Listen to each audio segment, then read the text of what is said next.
From the Fans Talk Podcast family at fanstalkpodcast.com, this is episode 31 of Fans Talk TNA.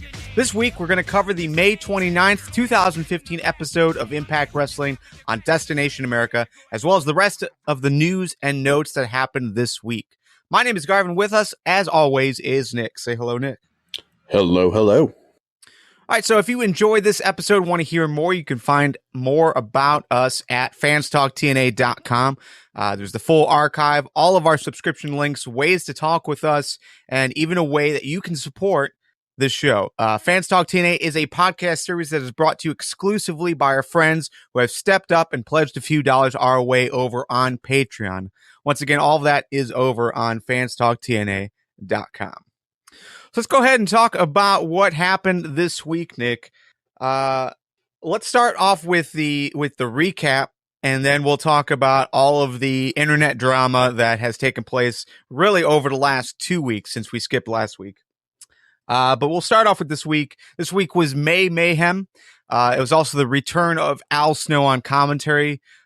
First of all, do you like that there's seemingly this rotation of guest commentators every week? Like we had Al Snow followed by Mike Tenay. The international show that we did not get last week had the Pope. Now Al Snow again. I think there's also been a few Josh Matthews solo shows. Do you like this rotation idea that they're doing? I like the idea of it. I think what's going on is they're figuring out what the best possible team is, which surprises me that Borash hasn't been on. But yeah, I do like the idea of a rotating commentary, but I don't expect it to last forever. Can't they do that kind of testing though, like off of TV? They could. It makes me think that maybe they're factoring in audience feedback into it. Like if people really don't like the way Al Snow is doing commentary, then maybe that'll be taken into consideration. That's the only thing I can think of. My only gripe with that idea is that it's too quick of a turnaround time for like that kind of feedback. You know, Al Snow, I think, was better the first time around than this time around, but it takes, you know, a few weeks to get into that groove. I would imagine. I don't think he can, you know, anyone can really just hit the ground running and be a great commentator. You need 2-3, you know, consistent weeks to really get into that groove. So, you know, I would much rather them get like an entire month and then look for that feedback and see where, you know, he can improve on. But the idea that they keep rotating just seems it's almost distracting because, you know, it's a different voice every single week, and you know, it's not a great voice because there's no rapport there's no chemistry between Josh Matthews and anyone else that they bring in. So, all right, well, let's start off with the different stories that took place this week. We got advancement in the one thing that we've been looking for a long time, as well as, you know, anytime TNA asks for that feedback from the internet, you know, what do you want to see more of in TNA? Everyone says X Division. This week we got an 8-man battle royal / gauntlet type match where Kenny King defended the X Division championship against DJ Z, Rockstar Spud, Manic, Mandrews, Argos from AAA, Crazy Steve, Tigre Uno. What'd you think? What'd you think about this match? I thought it was a fun match. I thought it was a good way to highlight the X Division, make use of everybody that could potentially be in that division. And yeah, as a little side note, I think it confirmed that TNA and AAA still do have at least some kind of relationship going. And yeah, I do hope we see a little bit more cross promotion, I guess is the right word, with this sort of talent exchange. Like TNA sent guys to their World Cup, and apparently they're sending at least one guy over to showcase what he can do in the X Division. So yeah, I do like it. Yeah. Overall, everything we saw in this match, I thought was great. There was no single person that felt out of place or not up to the, the bar that we've set for the X division. I thought we really saw some really cool things with DJZ, Mandrews, obviously Kenny King and Rockstar Spud. They were standouts. Manic, I thought was really good in this match as well. So yeah, overall, Rockstar Spud is your new X Division champion. Do you think it was too soon to see that hot potato back to him, or are you cool with it? I thought it was too soon. And I don't know. I wasn't as impressed with Spud as I was with other guys. And to win it with a roll up the way he did. I don't know that. I think that does both him and Kenny King sort of a disservice when you combine that with Kenny King not really having the belt that long, not really doing anything with it. So I don't know. It makes sense that he be the one to take it back from Kenny King, given the way he lost it. But I wish they'd given that a little more time. Right. Yeah, there was two interesting stories that came out of this. At least for me. Well, I'm sorry, three really. The first one was that they actually did say in commentary, at least Josh Matthews made it clear that DJZ no longer with either of the bromans. It seems like they split that entire group up. So we're finally going to get to see DJZ in an individual role, which should be pretty cool. I'm looking forward to that. Then we also got to see that there seems to be some kind of dissension in the Beatdown clan. So MVP, Low Key, none of those guys were there that night, and Kenny King was kind of left by himself, leaving voicemails for MVP, MVP not returning his calls, all that sort of thing. So kind of interesting there as well. And then the third was just the fact that they made the announcement that Destination X is coming up right around the corner. I don't think they put a date on it, but Destination X is coming up. So Spud could, in fact, make that decision to cash in for option C and try his hat at becoming the new TNA World Heavyweight Championship. Yeah, I would say I don't think that'll happen. But then I've said that about the last couple of times Aries as held the strap going into Destination X. Yeah. And he totally did every single time. So I really hope that Spud doesn't. I really hope that this is the first time Option C doesn't get exercised. I hope he continues to stick with the X Division and continues this narrative of cementing himself in with those great champions of old. AJ Styles, Samoa Joe, Jerry Lynn, guys like that. Yeah. Yeah, I agree. I don't want to see Rockstar Spud put himself into that spot. I don't think he'll do well. I don't think he'll be believable in that scenario. So, yeah, for me, I would much rather him say, echo that segment that he had a couple weeks ago about, like what you just said, about cementing his legacy with the best of the best. He's held the title for such a short-term period that he really hasn't been able to showcase what he can do. And I would like to see that a bit more before, they push him into a different direction. So yeah, I'm with you. I hope he retains it, and just focuses in on the X division. That's what we want to see. That's what TNA seems to be doing more, and, ignoring option C for 1 year, I think will help them go in that direction. Wolves versus the Dirty Heels. We got another win by the Wolves. This was match number 2 in the best of 5 series. Now there's talk about the Wolves. They might be able to sweep. That's something that I don't think we've ever really seen in wrestling before. What do you think about that idea? Do you think the Wolves can sweep the Dirty Heels? I think they can. And it would lend credence to that ugly, well, at least to me, ugly rumor that Aries won't be back, that he won't be renewing his contract that's coming up in a month. Correct. Personally, I really hope that's not the case. I do hope it goes to 5, but yeah, I'll just leave it at that. I hope it does go to 5. Yeah, I'm with you for the exact same reasons. I want it to go to 5 because I want to see Aries retained, but at the same time, look at the rest of the tag team division. There isn't one. So for this to end, presumably next week, because that's your live Impact, the first the first Impact on Wednesdays when they move over to Wednesday. So I Mhm. can't.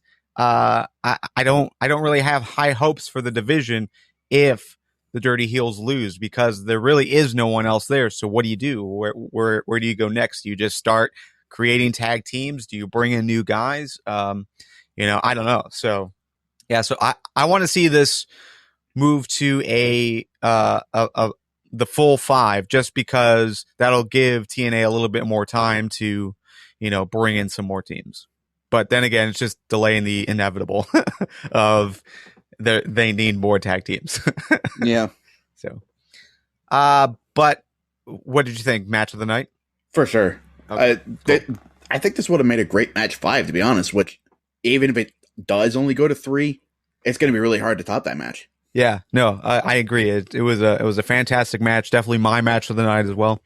So, all right, knockouts division. Taryn Terrell defeated Gail Kim inside of the cage. What did you think about this whole deal? I thought it was all right. I don't know. My memory is a little bit hazy. I just wasn't as impressed with this match as I have been with past Gale and Taryn encounters. The continued factor of Jade and Marty on the outside. I just honestly I don't know why steel cage matches are a thing anymore, because it's one thing if you do get to use a cage as a factor in the match, but the whole purpose of a steel cage match is to keep it one-on-one, is to keep them isolated. And in TNA especially, when you have the man-sized holes that anybody can go in and out of, Yeah, you simply can't have that one-on-one match. right. I don't understand why it's a thing anymore, honestly.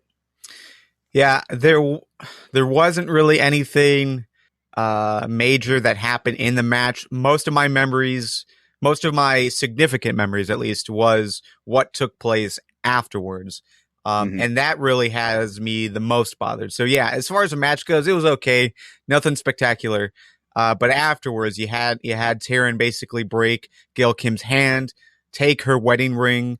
They're really pushing this story as far as Taryn Terrell is. I really don't know like what the motivations are or what they're trying to accomplish. It's kind of implied that they're trying to, drive a wedge between Gail Kim and her husband, or Gail Kim and her family, but they're not really doing a whole lot on that side. They're mostly just targeting Gail Kim with all of this stuff. So, Yeah, it feels like psychological warfare of a sort. Like the fact that Irvine, I can't remember his first name. Robert? Yeah, I think that's it. So. The fact that he really hasn't shown up except in that one video package where it was at one of his deals. It makes me think that they're just trying to have Taryn get into Gail's head, but they keep playing that so heavily that it makes me think Taryn really is trying to get between them and steal Gail's husband, which, if that's the case, I think that's a mistake. But as long as they keep it in the place where it's just a mind game, I think I'm okay with that. Yeah, I mean, they also had the scenes where Taryn was talking with Gail's stepdaughters, and I don't know if they keep it like you said, if they keep it within the realm of just doing a mind game, not trying to do anything physical between Robert or the daughters and Taryn, I think it'll be acceptable. But at this point, I'm just not interested in this story at all. I think they could have gone a whole number of different directions and it would have been okay. But this was the worst of the bunch. And I don't know. And it really struck me oddly when you have Awesome Kong come down to try to get into the cage to save Gail Kim, and just looked completely distraught, almost like pushed to tears because she couldn't get in there to save Gail Kim. I just thought that was totally odd as well. Like, that's against everything we know about Awesome Kong as far as her emotional standpoint. It was just weird. Yeah, I took that a little differently. I saw it as like frustration that she couldn't get her hands on Taryn, and yeah, there's a little bit of that since Kong and Gail formed that alliance, but yet just the fact that there are tiers, I think Kong as a character has matured since the first time we saw her, Sure. and I don't know if she's adopting anything from what she did as Karma in the WWE, but yeah, I mean it's character growth, so I'm okay with it. But isn't it odd though that a cage door separated Awesome Kong from being able to get into the ring? Like you put Abyss there, you put Tyrus there, and they all find a way to get into the cell. They might not make it in time to save whoever they're trying to save, but those big monster types can usually find a way. Awesome Kong was completely at bay, really. Well, it seems that they're making those things a little bit sturdier now because Tyrus couldn't break through a door either. So, all right. We also got some more development of Angelina Love versus Velvet Sky, and I really don't have anything to say about it. Yeah, this was pretty much a non-factor. More stone face from Velvet, more throwing down between the two. Yeah. It makes me wonder how they're gonna get Velvet back on the roster, back in the company, because there is no authority figure right now. And they do keep referencing TNA officials when certain decisions are made, but it would kind of be lackluster if she just walked out one day with a piece of paper saying TNA officials have added me back to the roster. Your ass is mine. Yeah, I agree. Storm versus Magnus. Now we had an extra day in between us recording. We usually record on Saturday, but we had an extra day, so there was some talk on our Facebook group about how wonderful James Storm was in this segment, being able to go back and forth between heel and face. I don't necessarily agree with that idea. I thought he was completely face the entire time. I even watched it back this morning to verify my thoughts, but it seemed like he was completely face the whole time. As far as what he was saying, as far as his motivations, as far as his agreeing with the actions of Magnus because he feels that Magnus is, doing what he feels is right. So to me, I mean, it's to me, I understand what they're doing as far as the story goes, but the idea that he was doing things as a heel in that segment, I didn't see. This is another one of the segments where my memory is a little hazy. Full disclosure, yesterday when I was watching Impact, I was dog sitting two very rambunctious puppies, so I had to kind of divide my attention between the two things. But I did see some of the heel stuff that's being talked about, like when Storm referenced the gladiator helmet that he got Magnus and said, "No, that was funny. That was good. That was obviously a heel move." But yeah, that promo in particular, that was strictly face Storm. I didn't really see any full-on heel moments like we saw with the last segment where Magnus beat him over the head with a guitar, and then as Magnus and Mickey are leaving, you see Storm smiling. Like there wasn't a full-on heel-face dichotomy within that promo. Sure. Yeah, and real quick, I mean, yes, I think that moment was the closest as far as him, him re-bringing up the fact that he brought the original Magnus helmet in. But to me, it was almost as if like he knew that it wasn't necessarily funny to Magnus, but he was doing it in a teasing way. He was trying to break his balls or bust his balls and just doing it from a funny standpoint, not necessarily from a, this is going to hurt you standpoint, because it didn't hurt Magnus. It just annoyed him a little bit, Yeah. So, but I thought it was great. I thought overall the story continues to be interesting. The story continues to really keep me entertained because it's hard to tell like where they're going, what they're doing. But I like it. I like it overall. Mm-hmm. Agreed.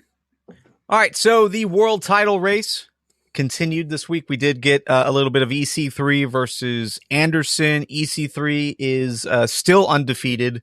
Anderson hopefully will, disappear for a little while, or at least away from the world title race, so that EC3 can now move on to the winner of EY versus Angle. Now, this whole EY versus Angle thing, I thought was built up really well from the last 3 to 4 weeks to all the video packages this week to the backstage interviews to Eric Young being so like wild and angry as he was caged up, alone in a room by himself, broke a window with his head. Yeah. I thought overall this whole build was good. The match was good. The ending, I didn't like. Yeah, I don't know if anticlimactic is the right word, but it fell short, I think. It was a good match. I liked how EY tried to steal Angle's own moves to make him quit. Yeah. But yeah, it felt short. Oh, it was short. It was a 10-minute match tops. Yeah, I get that you don't want to go too long with that kind of match, especially with the deal where the ref has to go up at every so often and ask, do you quit? And then the wrestler has to answer. That gets old if you do it too often, which I think that's one part where they did a good job. They didn't overplay that mechanic too often. Agreed. But yeah, if you go too long with a match, eventually start getting tired of, no, I don't quit. And you just start thinking, he's not quitting. Just hold up and get him to a point where he has to quit. So it's a difficult balancing act, I think. But I think TNA could have gone longer and still done a good job of that. Yeah, I mean, again, I don't. It's not that I don't like the ending. I'm okay with EY quitting. I'm okay with EY losing. But yeah, like you said, it was just such a short match that, despite how good the action was, it just ended abruptly for me. That was the big deal, and just the fact that EY comes up short once again. I feel like this is the common ending for an EY feud, and I just want to see something different. I want to see EY, be successful because he can. He's got a great character. He can. He's awesome in the ring, awesome on the mic, and I definitely don't think that Angle is better than him in any capacity right now. Yeah, at this point, I think we need to see EY get away from Angle for a while, get away from the world title race, and rebuild his credibility, because he has lost a lot of face because he keeps coming short against Angle. And on a side note, I think this is the perfect opportunity now that EC3 versus Anderson is done.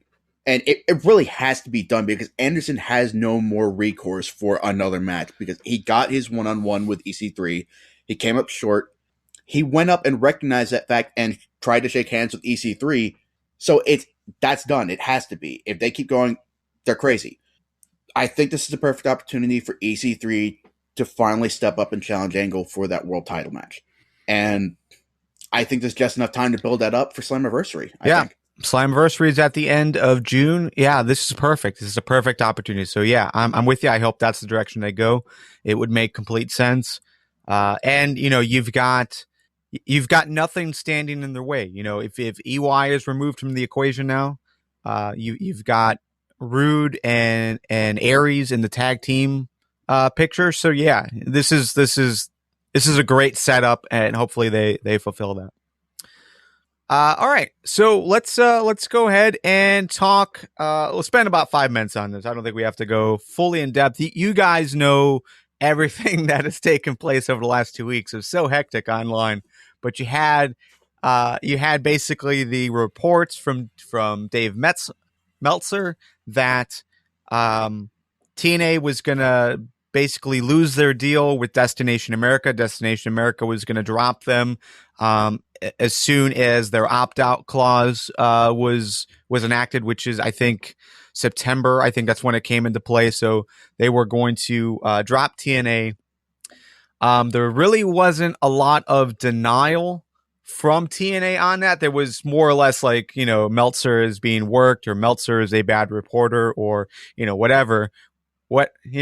We won't know. We won't know the truth of that, the validity of that, until September, when that finally happens.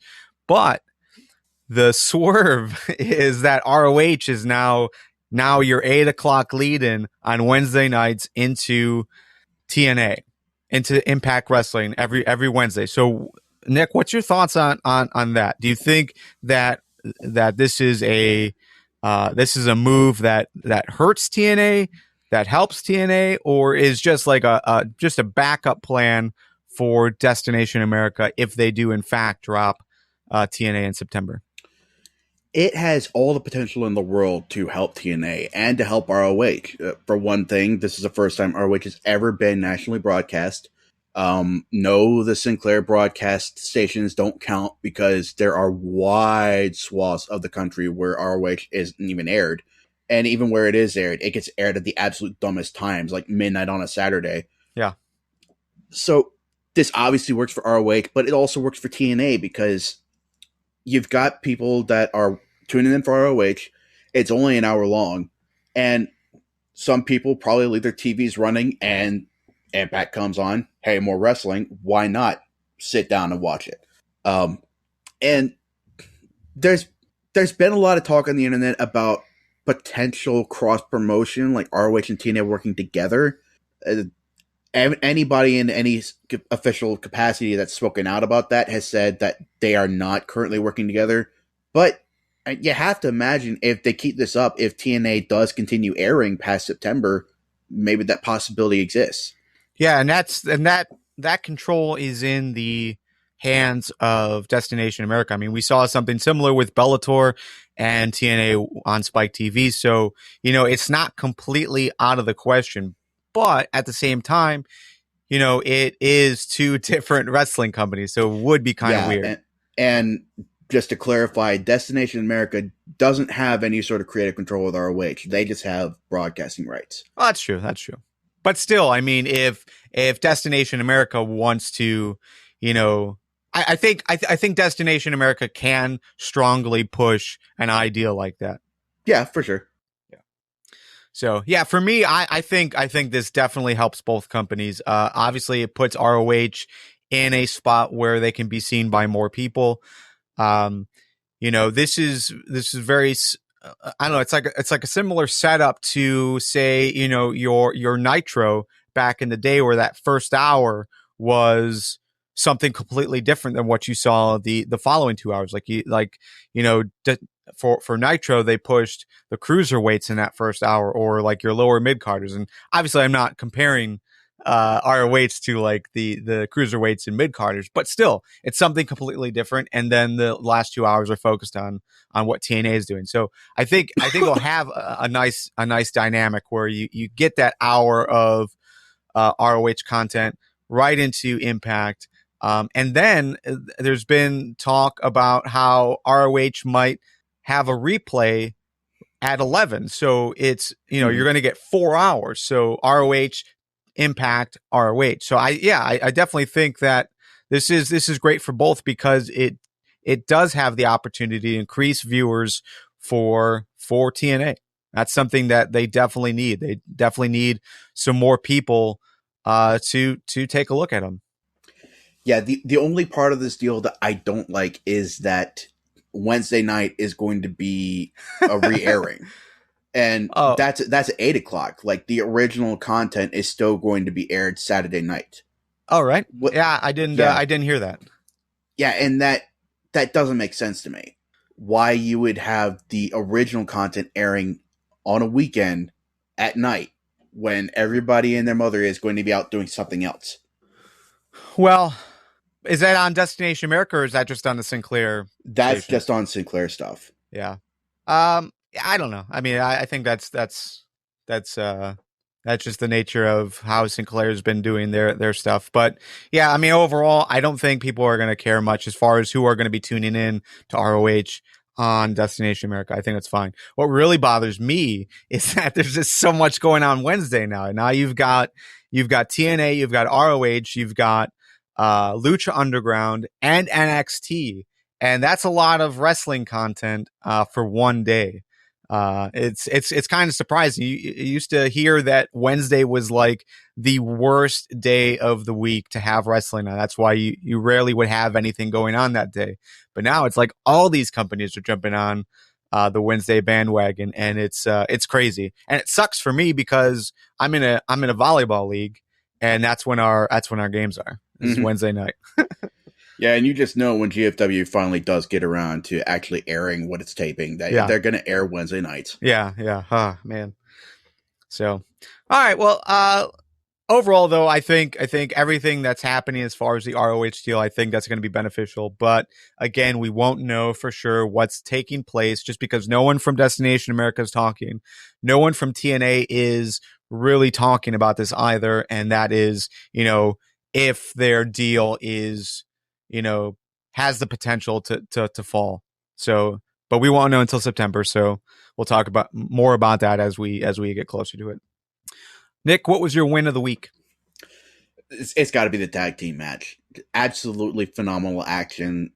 I wasn't expecting the result to be what it was. I was expecting them to kind of go back and forth on wins, but I don't know. This does present an interesting situation for the Dirty Heels, and I'm absolutely looking forward to the third match next week.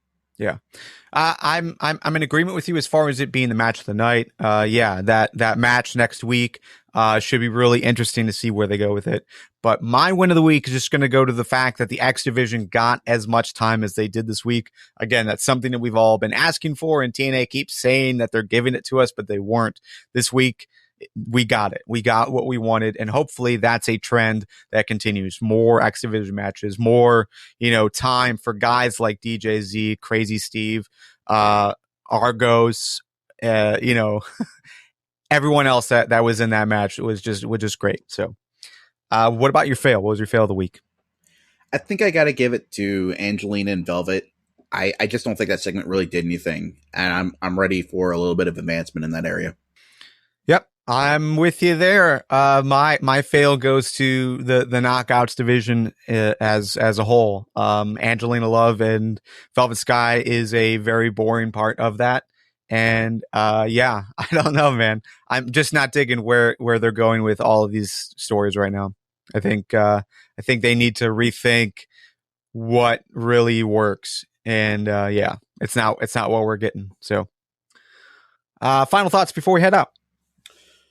Looking forward to the Wednesday night Power 3 hours of wrestling. Yeah, that'll be my Thursday and Friday.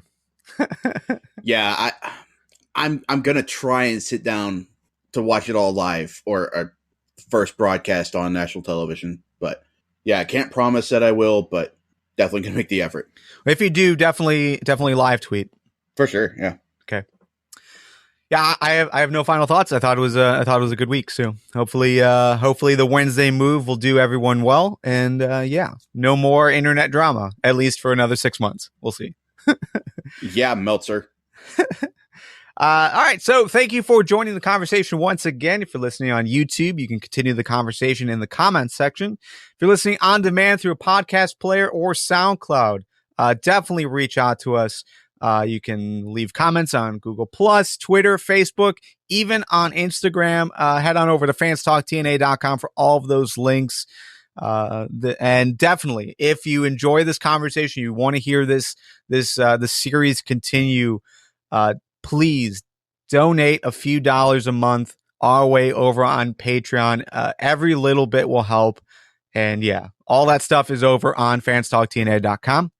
And if you can, leave a review on iTunes. That's always nice as well. So, but next week, our schedule is going to change just because we've got TNA Impact Wrestling now on Wednesdays. So, we'll probably record on Thursdays. So you might see it Thursday. You might see it Friday afternoon.